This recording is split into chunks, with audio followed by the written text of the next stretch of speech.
Enough water to fill an Olympic-sized swimming pool every 22 seconds. That's how much is coming into the Caloosahatchee now from Lake Okeechobee for the near future. Week News reporter Liz Byro joins us live from the Franklin Lock and Dam. And Liz, why so much water?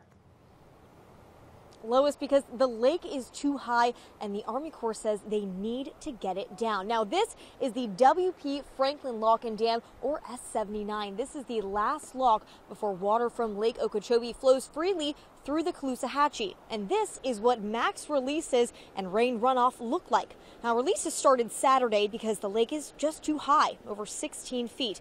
Keeping it this high stresses ecosystems inside the lake and threatens the integrity of the dike. To get it down, they have to send water out. To the south, Everglades restoration isn't at a point now where enough water can be stored and cleaned, so it has to go east through St. Lucie or west through the Caloosahatchee. Both coasts fear these releases because of the risk of harmful algal blooms and the threat to organisms in our estuary. Barry Rosen is a professor in the water school at FGCU, but in the 90s, he worked for the South Florida Water Management District to create the first water management plan with the rain in mind. He says right now the Corps is trying to be proactive instead of reactive.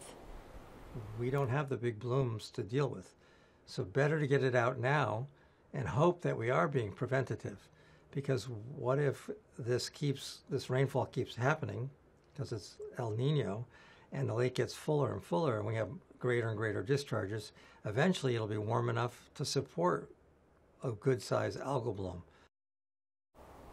And while algal blooms are the first thing most think of when it comes to releases, Rosen says the Army Corps' big focus right now is oyster spawning season. They want to get all this water out now before that starts, because all that fresh water is not good for the oysters. I'm live at the Franklin Lock and Dam. Liz Byro, Wink News.